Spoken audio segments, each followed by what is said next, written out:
Today I wanted to go over a few different tips that you can do to prevent shoulder injury doing P90x. Now, when I was about 11 years old, I tore my rotator cuff, and I have had shoulder injury working out, ever since. I recently finally got physical therapy rehab on my shoulder, and I asked the physical therapist some tips that I could do or use when doing P90x to prevent future shoulder injury or pain. And so I'm going to share with you those tips today. So starting off with the chest and back workout, a lot of push-ups. One thing I wanted to stress is not to go below 90 degrees. And I'm going to do a demonstration. I like to use the P90x push-up stands, and not to get extra range of motion, just because I like it for wrist, and also too I can get to 90 degrees without having my chest right off the ground.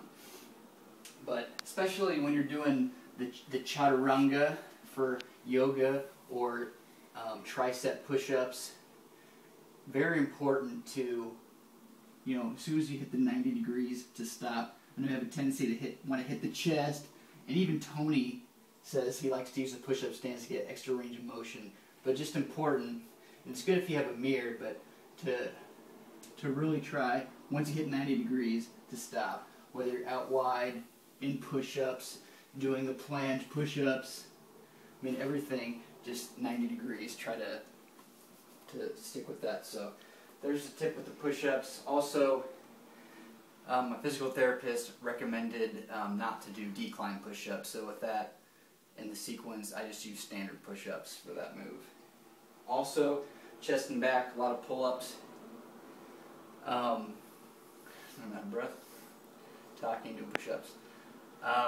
With the close hand grip push-ups, something that hurts the shoulder or does the shoulder impingement, especially if you have rotator cuff problems, is when your shoulders are really close to your ears. So she recommended not doing the close grip pull-ups. So what I do with that is I do standard width pull-ups on that move.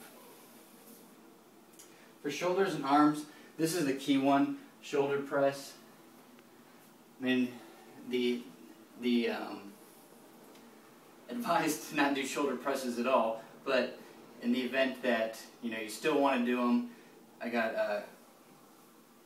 the main tip here is, again, same thing with the pull-ups, is to try to keep the shoulders far away from the ears as possible. So when we're doing regular shoulder press, instead of going straight up like you normally would, the recommended move is to kind of tilt your waist while pressing up here. That way you keep the distance from your shoulder away from your ear, and that can ease the impingement that you have on the rotator cuff.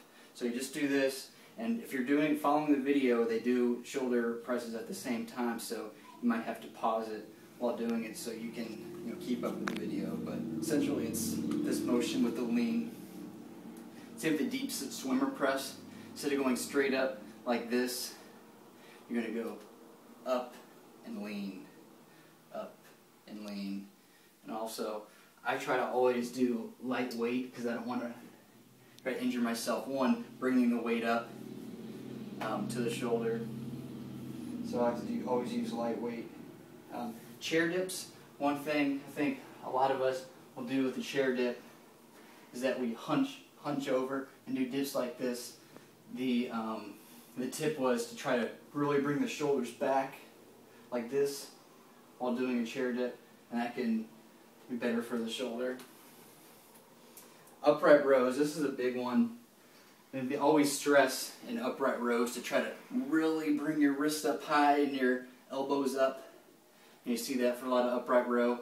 The tip we have for upright row is to stop once your elbows hit 90 degrees with your shoulder. Right? Boom, just like that. So there's your tip for upright row.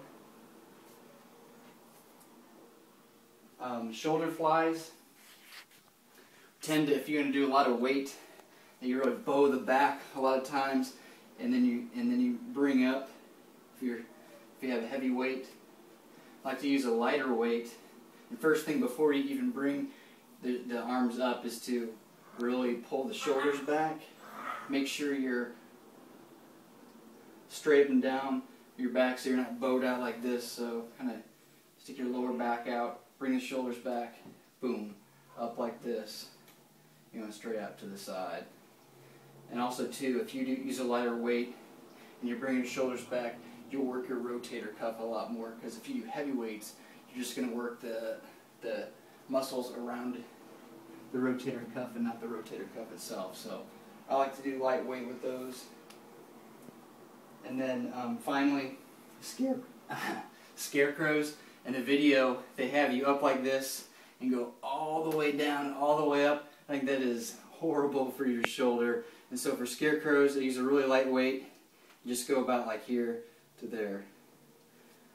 Now a lot of people want to get, you know, really ripped and big shoulders, but when you start doing a lot of heavy weight and you get in bad form, that's when you can start getting the shoulder injury, and then you can't lift weights at all. So follow some of those tips that I gave by my physical therapist, and you can work out hopefully with less shoulder pain and, you know, complete the workout.